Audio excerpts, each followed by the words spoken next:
తిరిగి బీసీఎన్ న్యూస్కి స్వాగతం. ఒంగోలు ఆర్టీసీ బస్టాండ్లో పార్కింగ్, పారిశుద్ధ్య నిర్వహణ, ట్రాఫిక్ నియంత్రణపై ప్రత్యేక దృష్టి సారించినట్లు జిల్లా కలెక్టర్ రాజబాబు పేర్కొన్నారు.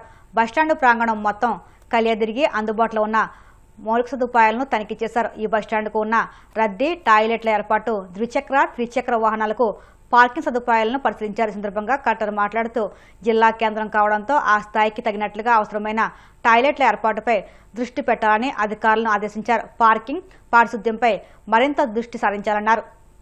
ఈరోజు ఒంగోలు బస్టాండ్ని చూడటం జరిగింది. మనకి ఇక్కడ డిస్ప్రపోర్షనేట్గా ఫెసిలిటీస్ ఉన్నాయి, విచ్ మీన్స్ ఎక్కువ జనాలు వస్తున్నారు అండ్ ఈ టాయిలెట్ ఫెసిలిటీస్ అయితే కూడా తక్కువ ఉన్నాయి. సో దీని మీద పబ్లిక్ కూడా చాలా ఇన్కన్వీనియన్స్ ఫీల్ అవుతున్నారు అనేది మనకి వచ్చింది. దాని మీద ఈరోజు ఇన్స్పెక్షన్ చేయడం జరిగింది. సో ఆర్ఎం గారు ఉన్నారు, అదేవిధంగా మున్సిపల్ కమిషనర్ గారు అండ్ ఆర్డీఓ గారు కూడా ఉన్నారు. సో ఏదైనా ల్యాండ్ ఇష్యూ వస్తే ఆర్డీఓ గారు చూడటం, లేదంటే కనుక మున్సిపల్ ఏరియా అయితే మన మున్సిపల్ కమిషనర్ గారు అండ్ ఈ బస్ స్టాండ్ ఇష్యూ వచ్చేటప్పటికి మన ఆర్ఎం గారు, డిఎం గారు కూడా ఉన్నారు. కాబట్టి కాంప్రహెన్సివ్గా ఇదంతా కూడా ఈరోజు చూడటం జరిగింది.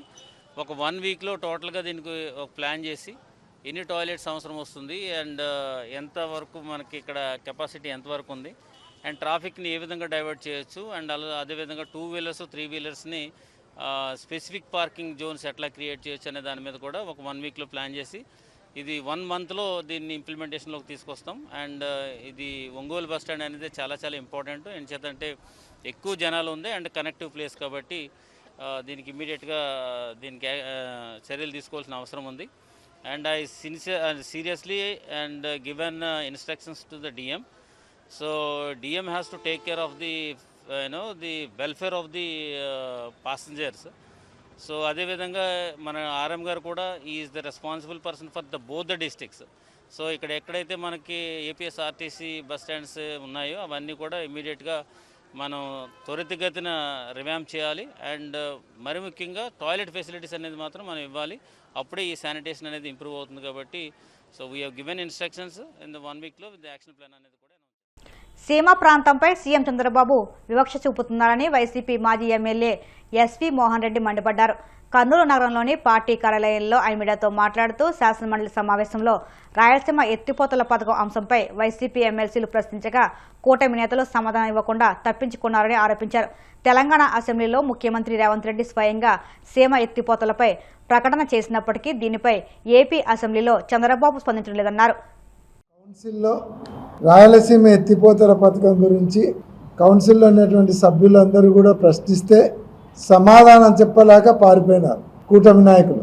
మేము ఒక్కటే అడుగుతున్నాం చంద్రబాబు నాయుడు గారిని, ఈరోజు కూడా అక్కడ అసెంబ్లీలో రేవంత్ రెడ్డి గారు నేను చంద్రబాబు నాయుడు గారు కుమ్మక్కై క్లోజ్డ్ డోర్స్లో చెప్పి రాయలసీమ ఎత్తిపోతల పథకం ఆపమంటే మేము ఆపమంటే ఆపినాడని రేవంత్ రెడ్డి గారు చెప్తున్నారు. ఇప్పుడు ఆంధ్రప్రదేశ్లో అసెంబ్లీ నడుస్తుంది. ఆయన అసెంబ్లీలో చెప్పినప్పుడు మీరు కూడా ఇక్కడ అసెంబ్లీలో ఎందుకు చెప్పారు? చంద్రబాబు నాయుడు గారు లేదు అసెంబ్లీలో అపోజిషన్ లేదనుకుంటే కౌన్సిల్కి వచ్చి చెప్పండి, కౌన్సిల్లోనే వచ్చి చెప్పాలి కదా. చంద్రబాబు నాయుడు గారు అసెంబ్లీ జరిగేటప్పుడు అక్కడ అసెంబ్లీలో తెలంగాణ ముఖ్యమంత్రి చెప్పిన దానికి క్లారిటీ ఇవ్వాల్సినటువంటి బాధ్యత చంద్రబాబు నాయుడు గారి మీద ఉంది. ఎందుకంటే ఇది 6 జిల్లాలకు జరుగుతున్నటువంటి అన్యాయం. ఈ అన్యాయం గురించి అందరూ ప్రశ్నిస్తుంటే సమాధానం చెప్పాలి. 6 జిల్లాలకు అన్యాయం జరుగుతుంది సమాధానం చెప్పవయ్యా అంటే అసెంబ్లీలో దేని గురించి చెప్తాడు? ఆయన హెరిటేజ్ సంస్థకు గురించి మాట్లాడతాడు. హెరిటేజ్ సంస్థ గురించి అసెంబ్లీలో కాదు మాట్లాడాల్సింది. మీరు బయట ప్రెస్ మీట్ పెట్టుకోండి. హెరిటేజ్ సంస్థను ఆల్రెడీ మీరు దాన్ని ముంచేసినారు. 654 రూపాయలు ఉండే షేర్ వాల్యూను మీ దెబ్బకు మీరు లడ్డూ ఇష్యూ తెచ్చేసరికి హెరిటేజ్ కంపెనీ చరిత్ర అంతా బయటకు వచ్చేసరికి 350 రూపాయలకు 338 రూపాయలకు వచ్చింది మొన్న చూస్తే. పాపం అత్త కోడళ్ళు వాళ్ళు భువనేశ్వరి గారు తర్వాత బ్రాహ్మణి గారు కష్టపడి ఆ కంపెనీని ఒక లెవెల్కి తీసుకుపోతే మీరు ఒక లెవెల్కి దించినారు, దాన్ని లెవెలే లేకుండా చేసినారు. దాని గురించి ఎవరు అడిగినారు మిమ్మల్ని? 6 జిల్లాలకు ఉపయోగపడేటువంటి రాయలసీమ ఎత్తిపోతల పథకం గురించి చెప్పాల్సిన బాధ్యత పెట్టుకొని హెరిటేజ్ కంపెనీకి నాకు సంబంధం లేదు, హెరిటేజ్ కంపెనీకి తిరుపతి నెయ్యి కల్తీకి సంబంధం లేదు. నేను చెప్పినాను మా వాళ్ళకు గవర్నమెంట్కి ఎటువంటి సప్లై చేయలేదని. మీ పాతివ్యత్యం నిరూపించుకొని మేము అడగడం లేదు. మాకు రాయలసీమ ఎత్తిపోతల పథకం గురించి ఎందుకు చెప్పలేదు? నిన్న ఇరిగేషన్ మీద మాట్లాడినప్పుడు రేవంత్ రెడ్డి గారు చెప్పిన దానికి మన అసెంబ్లీలో మీరు ఎందుకు క్లారిటీ ఇవ్వలేదు? మీరు ఎందుకు రాయలసీమ ఎత్తిపోతల పథకాన్ని మేము మళ్ళీ పునఃప్రారంభిస్తామని ఎందుకు చెప్పలేకపోయినారు? ఏమనంటే ఆఫ్టర్ ఆల్ 20 TMC ఏమైతే దాంతో అంటాడు. 2 లక్షల ఎకరాలు 20 TMCలు అంటే 2 లక్షల ఎకరాలు అంటే వరి ధాన్యం పండిస్తే 1 కోటి బస్తాల వరి ధాన్యం వస్తుంది. దాన్ని ఆఫ్టర్ ఆల్ అంటారా? రెండోది, నిన్న అసెంబ్లీ జరిగేటప్పుడు చెప్పకుండా పారిపోతారా? కౌన్సిల్ అడిగితే సమాధానం లేదు. ఈ రోజైనా సరే అసెంబ్లీలో అక్కడ రేవంత్ రెడ్డి గారు చెప్పింది నిజమా అబద్ధమా అసెంబ్లీలో ఆయన అనౌన్స్ చేయాలి, స్టేట్మెంట్ ఇవ్వాలన్న అసెంబ్లీలో.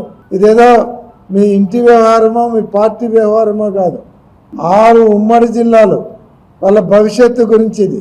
ఈరోజు ఒక పక్కేమో తెలంగాణలో 800 అడుగులు రాకముందు 800 అడుగుల నుంచి పైకి పెరగకముందే మొత్తం తోడేసుకుంటున్నారు. వాళ్ళని అడిగే ధైర్యం లేదు. జగన్మోహన్ రెడ్డి గారు స్టార్ట్ చేసినటువంటి రాయలసీమ ఎత్తిపోతల పథకాన్ని మీరు మళ్ళీ ప్రారంభించి పూర్తి చేస్తారా లేదా? అసెంబ్లీ సాక్షిగా చెప్పండి. ఈరోజు తప్పించుకునే మాటలు మాట్లాడితే ఒప్పుకునే పరిస్థితి లేదు. కలియుగ ప్రత్యక్ష దైవం తిరుమల శ్రీ వెంకటేశ్వర స్వామి వారిని పలువురు సినీ ప్రముఖులు దర్శించుకున్నారు. వీఐపీ విరామ దర్శన సమయంలో నటులు నీలిమా రాణి, అడవిశేష్, మృణాల్ ఠాకూర్ స్వామివారి సేవలో పాల్గొని మొక్కులు చెల్లించుకున్నారు. దర్శనాంతరం వీరికి రంగనాయకుల మండపంలో వేద పండితులు వ్యాసపక్షం అందించగా ఆలయధికారులు స్వామివారి తీర్థప్రసాదం అందజేసి పట్టువాసం సత్కరించారు. फर्स्ट टाइम है यहाँ पर आई, दर्शन मिला और फिल्म का डेकोरेट के लिए प्रार्थना की. सबसे पहली बार यहाँ पर आई, मुझे बहुत अच्छा लगा. दर्शन बहुत अच्छे से हुए.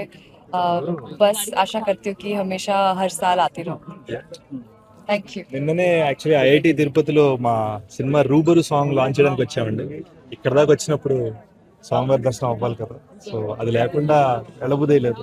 సో ఇప్పుడు ఒక కంప్లీట్ ఫీలింగ్ వచ్చింది. ప్రసాదం కూడా చాలా బాగుంది అండ్ చాలా చాలా చాలా హ్యాపీగా జరిగిందండి. చాలా హ్యాపీగా ఉంది.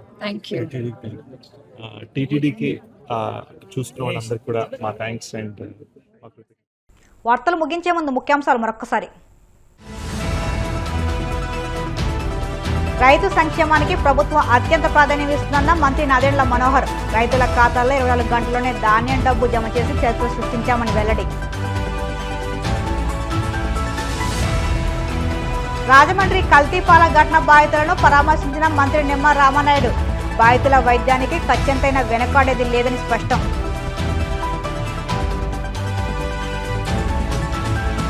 లడ్డూ వ్యవహారంపై చర్చకు రమ్మంటే కూటమి ప్రభుత్వం పారిపోతుంది.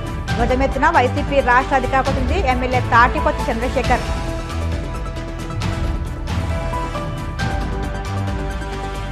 తిరుమల శ్రీవారిని దర్శించుకున్న పలువురు సినీ ప్రముఖులు. ఆలయ మద్దతులతో స్వాగతం పలికిన అధికారులు.